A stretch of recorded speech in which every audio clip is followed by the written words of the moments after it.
après avoir posté des messages virulents sur Facebook, dit-on, alors critiquant ñu ñuy wax l'ancien président Macky Sall. Cette affaire avait soulevé un débat sur la liberté d'expression au Sénégal xam naa daan ko xóotal gën ci ñëw mais vous avez aujourd'hui décidé de porter plainte contre l'État du Sénégal. Eh bien pourquoi l'État du Sénégal? waaw xam nga man dama bokk génération boo xam ne dañoo xeex pour démocratie Sénégal depuis milieu des années 1970 dañoo nekk ci combat bi ba ñuy créé PDS ak Kaolack en 1974 1975 kër Ousmane Diaw Guissali maa nga fa woon maa ngi taxaw di déglu Ablaye Wade la mu wax comme discours maa ngi fàttaliku sax kaddu yi mu waxoon ce soir là ñu continuer bi ma demee CESTI dans les années 1970 ñun nous étions des militants de la démocratie dañ daan débattre à l'école ba nga xam ne quand des jeunes filles de l'université daan ñëw di ñu fekk CESTI dañoo wax mais yéen xanaa seen école bi débat ngeen fi nekkee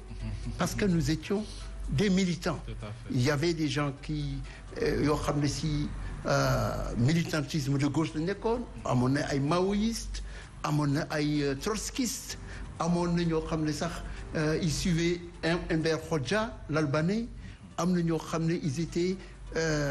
disons dans le débat africain des militants de Agostinho Neto, d'autres qui soutenaient Jonas Savimbi, le débat public africain, le PAI, le PIT, devenu PIT, le PS, auparavant UPS, le PDS,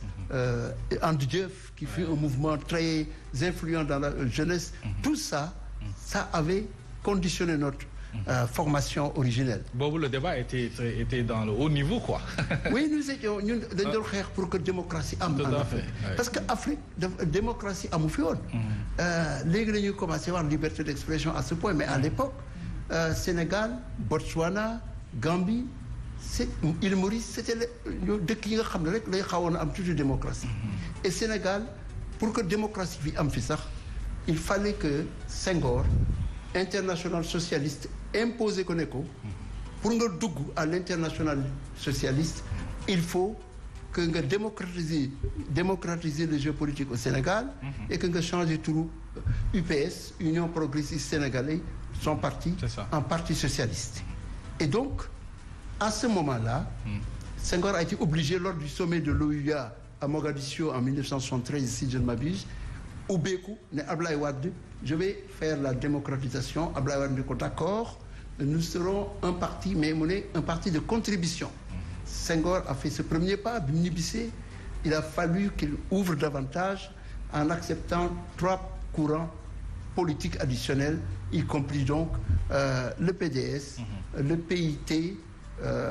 l'ancien PAI et le MRS de Boubacar Diop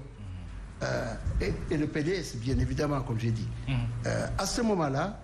nous sommes entrés dans le débat politique. Et nous, au CESTI, en tant qu'étudiants, nous organisions déjà à l'époque ce qu'on appelait un carrefour d'actualité. On était dans le débat. On faisait venir les politiciens, les Mbaye Jacques Diop, les... comment il s'appelle Fara Ndiaye, un certain Serigne Ndoye, du PIT, etc. Ils venaient participer au débat. Et nous aussi, on était engagés. On avait commencé à dire il faut que la démocratie s'installe en Afrique, en commençant par le Sénégal. Je me souviens quand Abdoulaye Wade a parlé à Kaolack, il a dit... L'émission c'est en wolof. waaw xaaral ma ko si wolof bi muy waxee Kaolack au milieu des 115 bi nga xam dañuy créer parti démocratique sénégalais dafa wax ni il faut mettre fin à l'Afrique des ménages à enfants uniques. Donc il faut ñu bàyyi Afrique bi nga xam ni kër yi benn doom moo fay judd. Donc mooy parti unique. Pour faire multipartisme. Et il a dit donc le travaillisme. Travaille pour te réaliser et ton pays tu sauveras. Liggéeyal pour tekki pour sauver sa réew. Liggéeyal pour libérer sa bopp et tu te développeras. wax jooju daanaka loolu tënkoon. Et nous avons poussé ñun on a continué ce combat jusqu'à ce que Abdou Diouf quand il est arrivé à la tête du Sénégal en 1981 par l'article 35 constitution bi nga xam ne moo ko permettre mu succéder Senghor bi mu ñëwee il a dit léegi nag nañu ubbi jàkk yépp ku mën a nodd nga nodd et c'est comme ça qu'il y a eu la démocratie intégrale et donc cette liberté est-ce que c'était bien ou c'était pas bien en tout cas au départ c'était bien ndax ñëpp mënoon nañu wax il y avait une certaine vivacité vigueur ci débat bi boo xam ne vraiment Sénégal était devenu un modèle et en 2000 bi ñu amee première alternance démocratique ñu commencé wax ne ce n'est pas une démocratie factice lii démocratie boo xam ne bu dëggu la dégg nga noonu laa xam ne ñun dekkoon nañ modèle le monde entier di ñu copier ba nga xam ne bi ñuy demee sommet de la Baule man maa nga foon François Mitterrand en juin 1990 bi muy def discours bi Abdou Diouf ma toog moom il m'a dit mais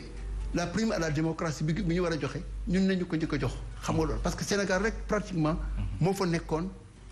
une vraie démocratie dans les pays francophones les autres dirigeants africains yi fa nekkoon muy ay Moussa Traoré Hissène Habré et autres ñu ngi doon jouer de mots moi j'étais parti là-bas en tant que journaliste de Jeune Afrique et interrogé chef d'État yooyu à l'époque ñoom li ñu ma waxoon ils ne voulaient pas de la démocratie moo tax biñ ñibbee que ce soit Moussa Traoré que ce soit Hissène Habré ñoom ñëpp dañoo daanu mais pour ce qui est du Sénégal ça a accéléré le processus ba nga xam ne en l'an 2000 il y a eu l'alternance ce qui fait que la liberté d'expression qui irriguait la démocratie bi nga xam ne moo ko doon soutenir dafa amoon doole boo xam ne moo tax ñu réussir donc sur la base de cette liberté d'expression loolu est-ce que cela vous a choqué quand est-ce bi ñu la tegee loxo ndax sa xalaat rek nga doon joxe waaw xam nga liberté d'expression ni ma ko waxee amul lu ñuy négocier amul limite si périmètre bi ko war a ëmb parce que dafa nekk loo xam ne société bi dañoo nangu ne ñun démocratie li ñuy def nit ñi dañoo war a wax donc man biñ ñëwee 29 juillet tey la de anniversaire moo tax ma laaj la ko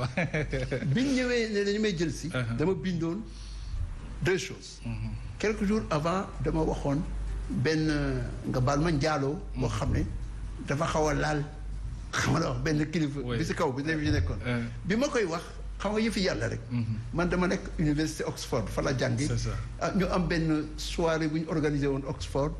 en juin 2019 pendant que bi ñuy reer nii il y avait des premiers ministres il y avait des grands diplomates qui ont été dans la même formation bi ñuy reer am kenn ku ñëw sëgg si ma ne ma sa dëkk boobu kat lii xew na fa bi moo ko bindee mu yëngal leen ensuite ma ñëw ñu ne BBC dañuy def un reportage sur les hydrocarbures ñi nga xam ne dañoo wax ne Aliou Sall ak Franck Timis ñoo ko jëloon jëlee ci commission 10 milliards de dollars muy 6 000 milliards CFA daanaka au taux actuel du dollar bi loolu génnee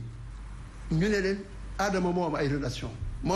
BBC moom moo tax ñu def enquête bi effectivement BBC lañ ma woo mais du man rek la ñu woo nañ ñeneen et la dernière chose bi ma ñibbisee ndekete ñoom ñu ngi doon préparé pour jàpp ma man bi ma tëddee le 29 juillet au matin fekk 2 jours avant Ablaye Wade ma toog ak moom ça fait maintenant 5 ans ñu tas seen ci këram Ablaye Wade le lendemain mu posté image bi maag moom nguur gi yaakaar ne dañu complot maag moom alors que non c'était une rencontre simplement entre amis c'est ça et le matin du 29 ma bind bu ñeen bradé hydrocarbures Sénégal yi nguur gi xamoon naa dañ ko bëggoon def benn road show dem jaayi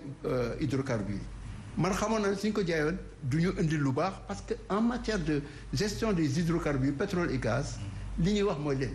su fekkee ne la situation politique sur le sol nga xam ne